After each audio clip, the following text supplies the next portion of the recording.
Father,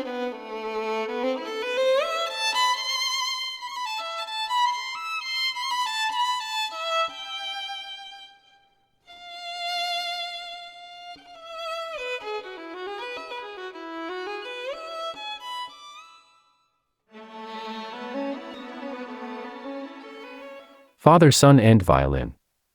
Chapter 5, I Want to Play Violin. 1. To play violin, joining the Mao propaganda team.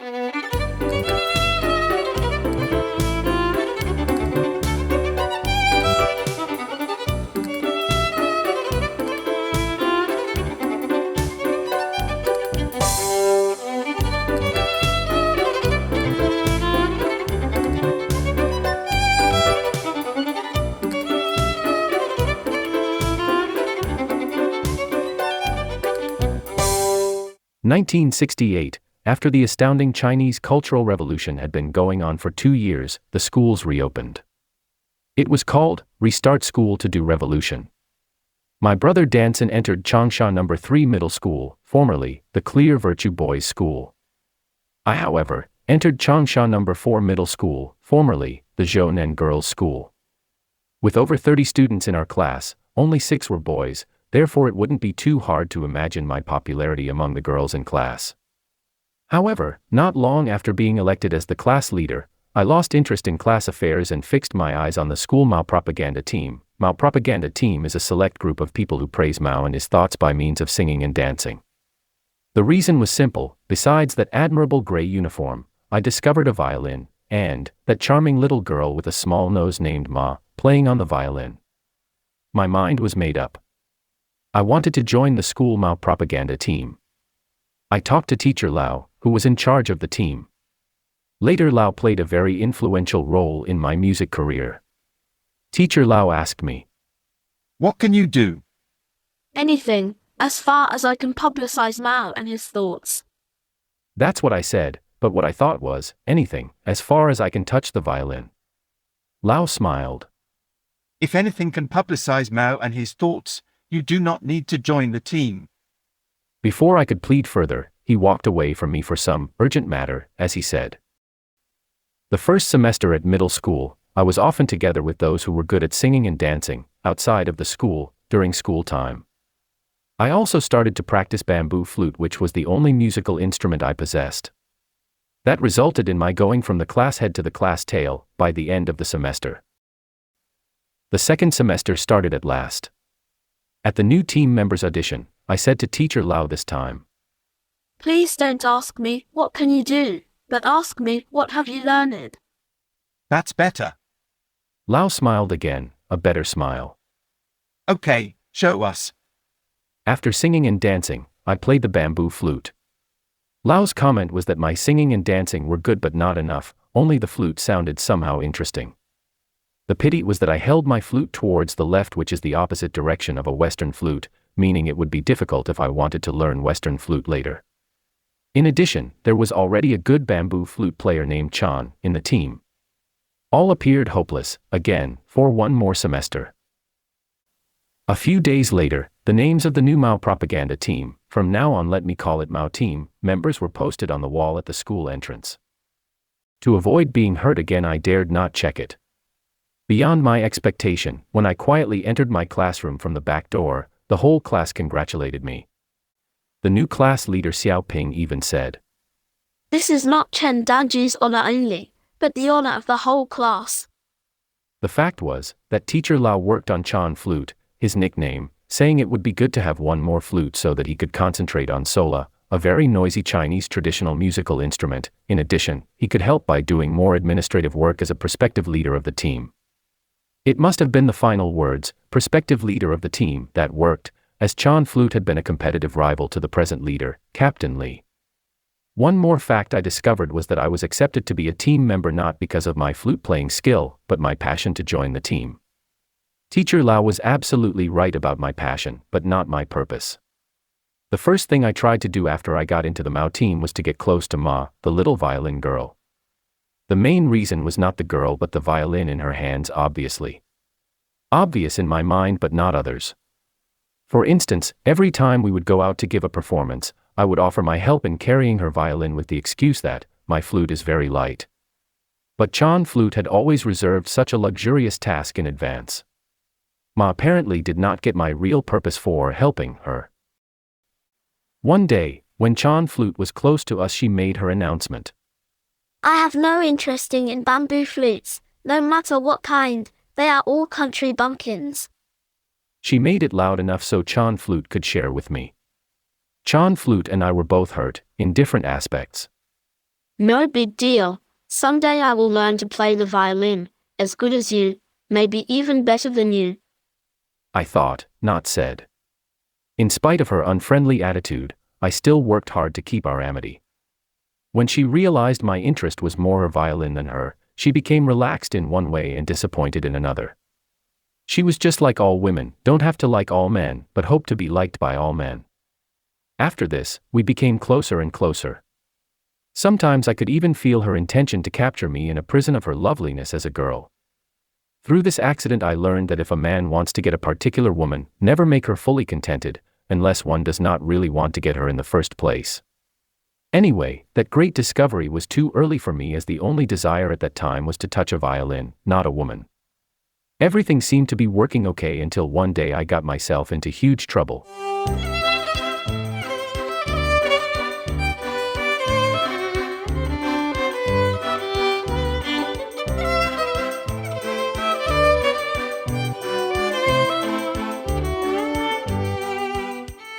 That day, we gave a performance in a factory. After arriving, Chan Flute put Ma's violin on a table and walked away to help organize. Meanwhile, Ma was busy in a dressing room.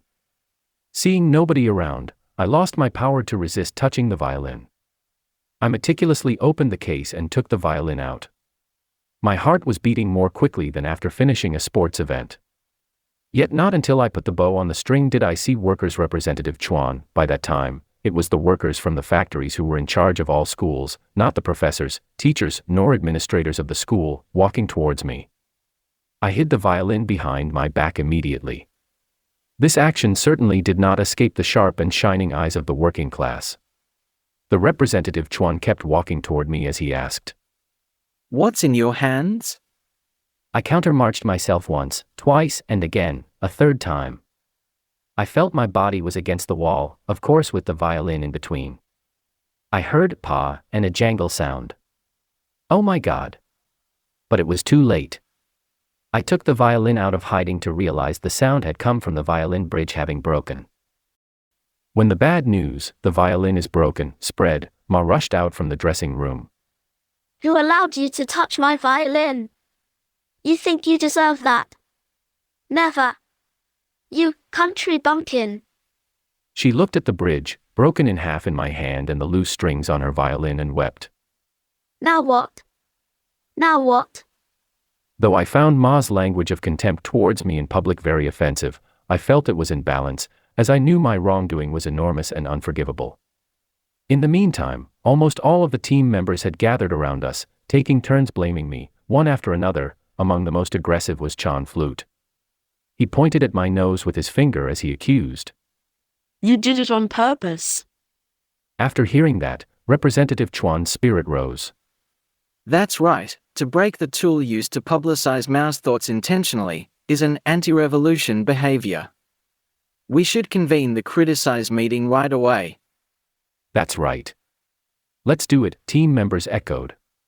Teacher Lau, who had kept quiet the entire time, opened his mouth at this point.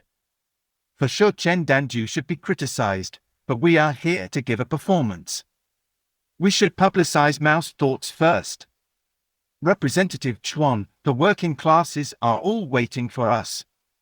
How about we move the criticize meeting to after the performance? But without a violin, how can I play the violin solo part of the ballet, The White Hair Woman? Ma cried out. Use bamboo flute to replace it. No violin solo, I can dance just as well, said the sweet voice of a girl. Everybody turned their eyes toward the voice. The owner of the voice was called Lu Xiaobing, the prettiest girl on the team and also the one who plays the main role in the ballet, The White Hair Woman. She usually liked to chat with me during free time at rehearsals, particularly liking to cut in when I was with Ma alone. She smiled at everybody, and then again toward me and repeated, I can dance just as well to bamboo flute. The white-haired woman was a country bumpkin too. Everybody, please get ready. That's impossible. Captain Lee shouted with his voice out of tune. Captain Lee chasing after Lou was an open secret.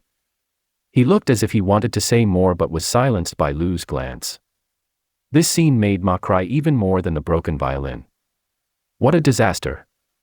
It was many years later that I finally realized there was a little love circle going on there, Chan after Ma, Ma after Lee, Lee after Lou, Lou after me, and me, after Ma's violin. That night, the performance went as usual. When it came to the violin solo, I replaced it with my bamboo flute. Lou threw smiles at me a couple of times during her performance. I, of course, politely smiled back, expressing my gratitude towards her. All of these small actions were closely monitored by Captain Lee and Ma. After the performance and before the evening meal, the criticizing meeting was held. Chan Flute followed Representative Chuan's order and took me to a separate room. He said to me callously, This is your last day. Wait to be dismissed. I waited there for a short while, thinking, if I have no more chance to touch the violin, it won't be a big deal to be fired. Actually, what's the point of waiting to be fired? Isn't it better to walk away right now? I suppose I stayed there instead of walking away due to the expectation of that free bowl of noodles. Unexpectedly, the one who came to take me back to the meeting room was Ma. She suddenly turned friendly toward me as she asked a peculiar question. You also like Liu Xiaobing? What do you mean by also? I didn't get the point behind her sentence. Did she mean, Liu Xiaobing likes you, you also like Liu Xiaobing, or somebody likes Liu Xiaobing, you also like Liu Xiaobing, or perhaps both? Ma did not answer my counter-question, just smiled and smiled, saying, For the violin, it's all right this time, but be careful next time, when you touch my violin again. Do I have it next time? That's wonderful. When we walked to the doorway of the meeting room, Chan Flute was waiting for us. Ma said she needed to have a few words with Chan and asked me to go into the meeting room first. The court was ready to start. To be frank, the atmosphere was somewhat scary for everyone was so serious. Chan Flute jumped up as the first speaker. I was waiting to be scolded. Surprisingly, he started to self-criticize by saying, It was my fault too. I should have put the violin personally in classmate Ma's hand. I failed to do so. That is an irresponsible attitude towards the weapon of publicizing Mao's thoughts. Therefore, I apologize. Following was Captain Lee, whose attitude was even higher than Chan Flute, I, as the captain of the team, so on and so forth. Next, it was Ma's turn to apologize. And then all of the team members apologized individually, one after another, even Teacher Lao. Liu Xiaobing was the only one who did not apologize. What the pretty princess said was, Let's forget the whole thing as far as Chen Danju promises never to touch the violin again. She paused, and added, I suggest that from now on we use the bamboo flute to replace the violin solo just as we did today. That's impossible. Captain Lee remarked. What he meant was, how can bamboo flute replace the violin solo? That's impossible. I also shouted, meaning, how can I promise never to touch the violin again? I looked at Liu with mixed feelings, about to make my speech. In my speech, I wanted to declare that if I was not allowed to touch the violin anymore, I may as well quit the team. But at that exact key point, an exciting voice was heard, the noodles are ready. Representative Chuan stood up first like a released spring. Teacher Lao asked him, as I was the last speaker, Should we let Chen finish what he was saying before eating? Representative Chuan did not wait for Lao to finish his words. Give him a little more time to think the whole thing over.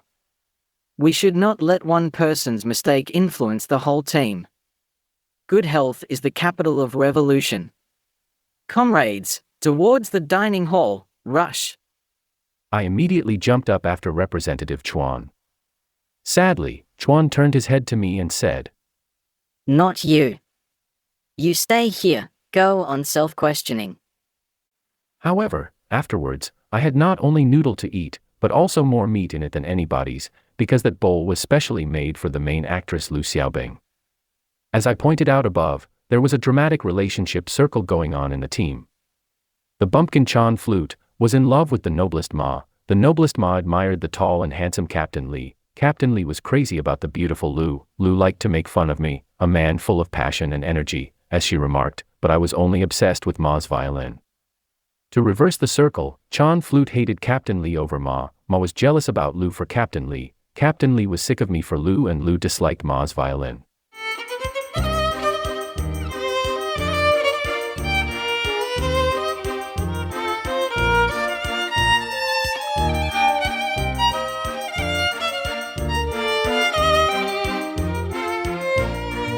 After that incident, Ma changed her attitude towards me completely. During rehearsal, she often prepared something like a small towel or drink, asking me to pass it to Lu in front of Captain Li. In return, she would allow me to play her violin. Sometimes, when my violin playing appearance was just too awful to look at, she would even take the trouble to correct me a bit. One day after the rehearsal, only Ma and I were left in the room. She again let me play her violin. After I finished a tune, applause with "Bravo" woke me from my fantasy. That was Teacher Lao. Before I could hide the violin, Lao praised me, "Your progress is really quick. You will be a good violin player for sure in the future." At the same time, Lao showed me a huge book, The Western Violin Method, Homan. You may borrow it later, when you need it. But you must promise to take very good care of it. Then Lao put his finger against his lips, meaning, "This is a secret only among the three of us." Lao added, "Practice more and harder. We are applying for some money from the school to buy new instruments. When you are good enough, we plan to buy a new violin for Ma. By that time, this violin will be for you to use." Lao's words encouraged me tremendously. I was speechless and felt an enormous hope ahead of me. By then I understood that Ma had let me play on her violin not only to repay me for the things she asked me to do so that Captain Li might give up Lu for her, but also for the new violin Lao promised her.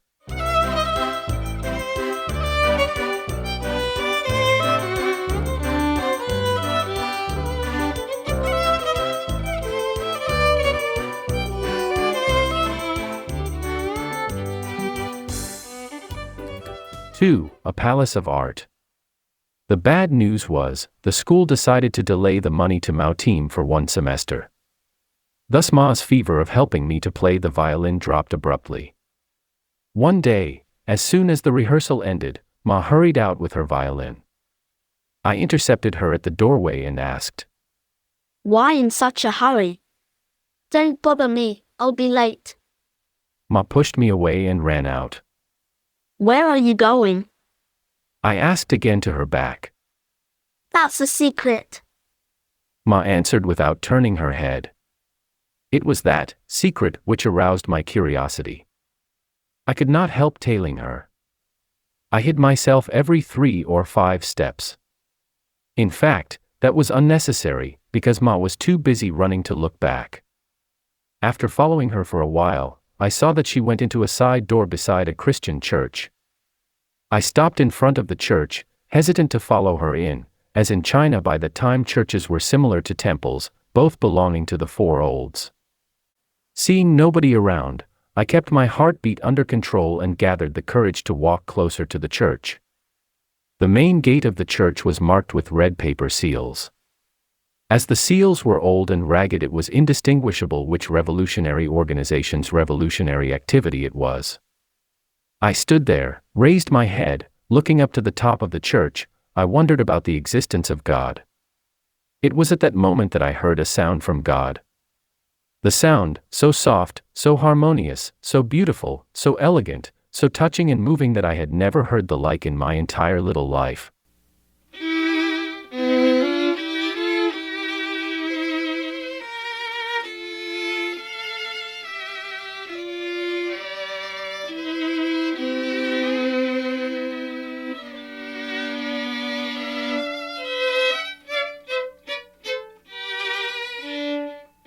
My ears led my feet to the side door, beside the church.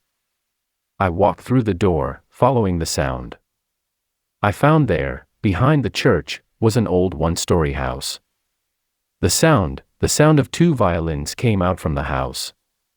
I squatted down by the window, joyfully devouring the music. After a while, I felt time had stopped, my soul separated from my body and drifted freely into the endless universe.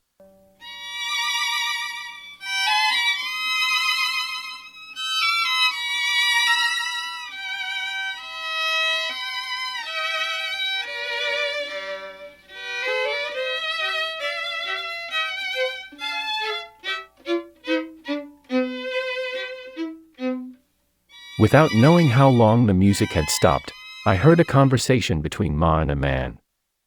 That gentle conversation and the sincere mirth were also a novelty to me. When I heard Ma say, "Goodbye," in English, immediately I ran away. I tailed Ma to the church quite a few times. Later, I discovered besides Ma, there were others too with violins who went into the side door beside the church. It was like I was addicted, often waiting somewhere close to the church for people to go into the side door. Then, I would enjoy myself quite a while under the window outside. One day I must have caught a cold and I could not help sneezing. The window opened. The kind smile of a middle-aged man stopped me from running away. If you like to listen, you may come in, though the room is a bit small. It's terribly cold out there. The man said to me. His name is Li Zhengtao, and he used to be a priest before the Cultural Revolution. He was the teacher of almost all the young violin players in my city during that period in time. He certainly became the first of my violin teachers. The teenage man having a lesson was called Wang Shi, the son of a former professor at Hunan Medical College, now at Yale University. By that time, just like all other professors, his father was not teaching in classrooms but working at the hospital, sweeping floors and cleaning toilets. Wang Shi later became one of my best violin pals. That day, after Wang's lesson, Teacher Li opened his treasure, a manual gramophone. Teacher Li put a record on the gramophone and wonderful violin music came out. That was the first time in my life I heard Chrysler's magical performance, The Beautiful Rosemary.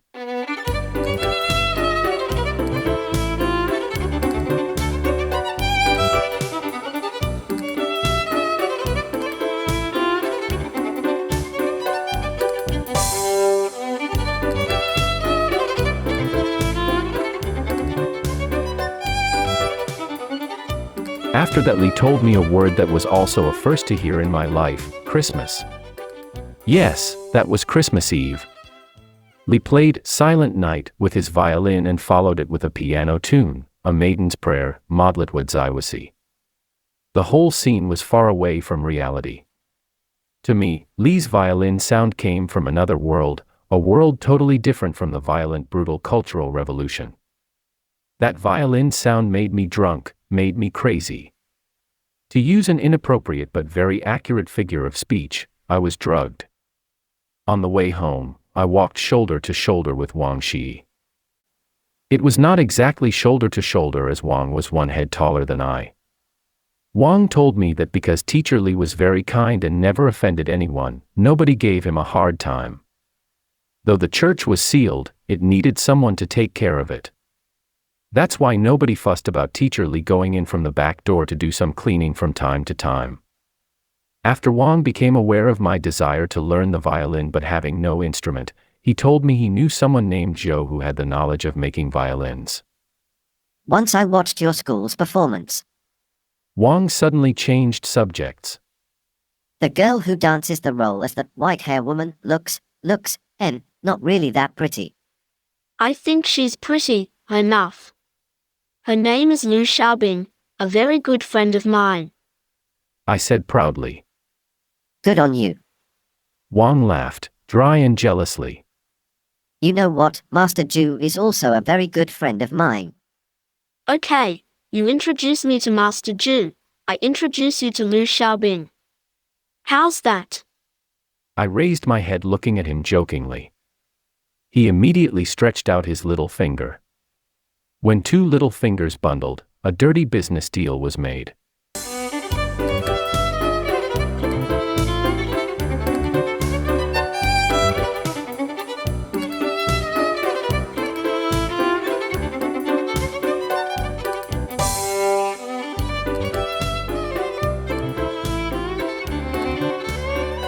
Three, the first violin of mine.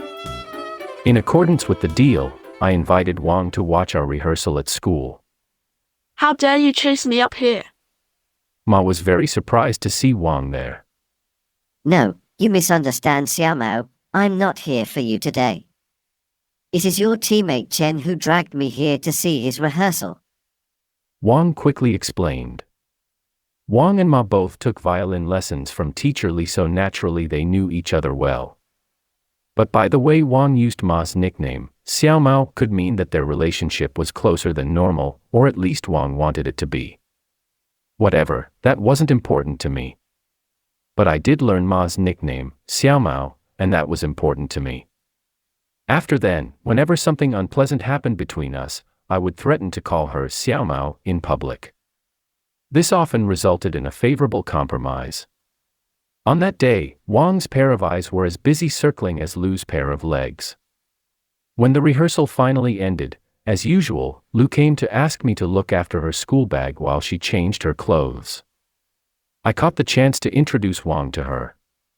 Suddenly, not knowing why, I felt uneasy and somehow ashamed, as if having sold something that I did not really possess, I had no intention to possess her in the first place, or I traded something that I did not possess with someone for something that I wished to possess.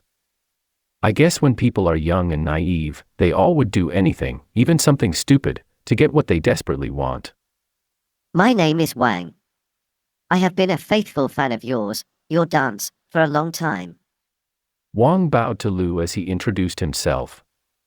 At the same time he quickly swallowed his slobbers caused by loss of control. Lu raised her head to take a look at Wang. Then she dragged me to a corner and bit my ear. So tall, will the rationed fabric ticket be enough for him? After the statement of her first impression, Lu nodded her head greeting Wang and went off to change her clothes laughing. What did she say to you? Anything about me? Wang asked anxiously. Nothing important. I tried to get away. Tell me quickly, otherwise. Wang threatened. I knew what his otherwise was. Otherwise he would not introduce me to Master Zhou. It was not that I was not good at making stories. In fact, I have always been quite good at it. It was just that I was not used to replacing truth with stories, or perhaps not willing to do so.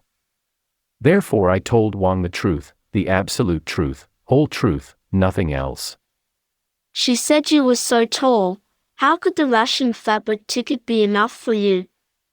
At that time in China, almost everything was on quota strictly by folk registration at birth of where you reside.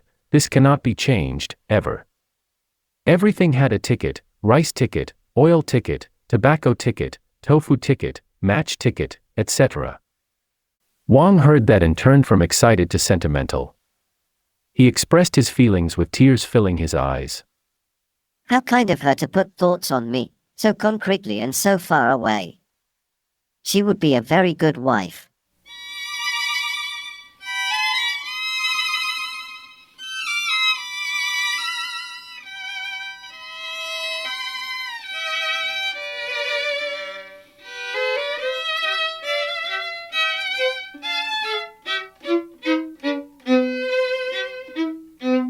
Ma kept watching closely at the ensuing drama for the duration. She rewarded me with a bright look, probably meant to thank me for doing such a good job of killing two birds with one stone for her. And then, as always, she went to glue Captain Li with some smart excuses. On the way to Master Zhou's home, Wang sang a song loudly. The lyrics were something like, "I remember that moment of wonder. You appeared at my present, just like an illusion written in water, that scene if it were today or in a movie, must be, I am in love."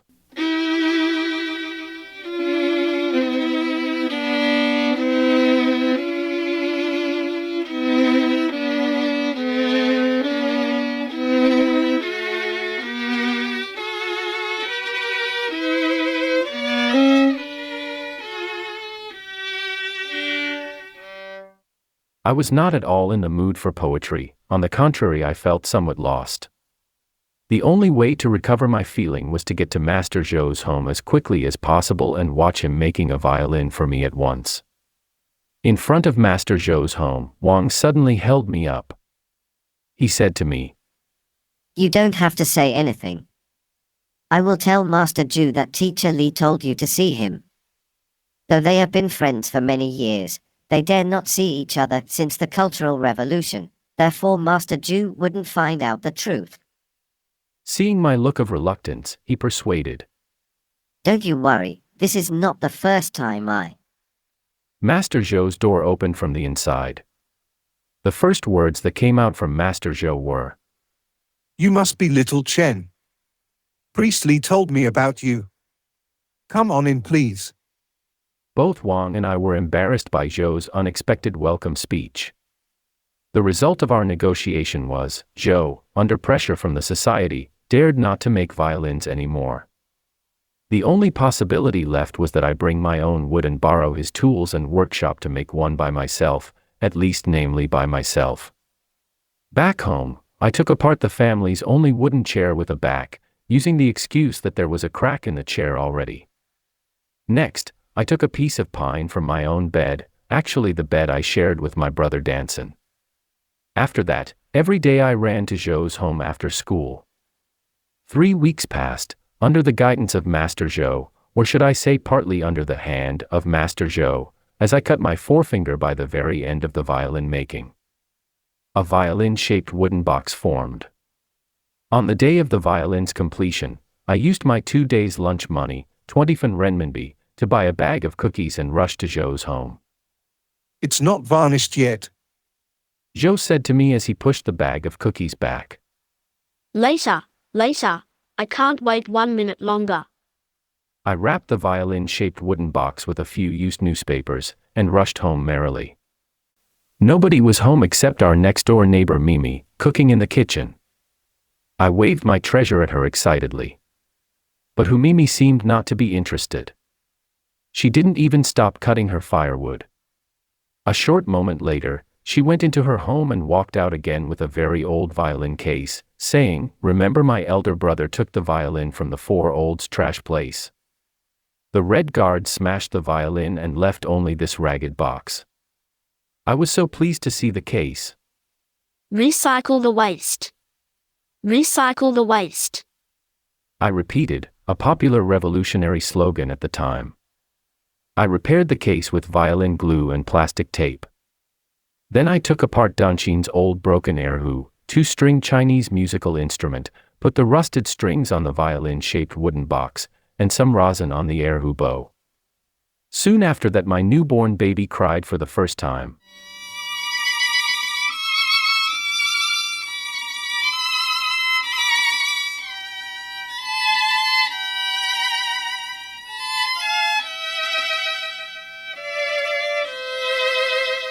No doubt it was an ugly sound from an ugly violin made by a 13-year-old ugly boy. But that was my violin.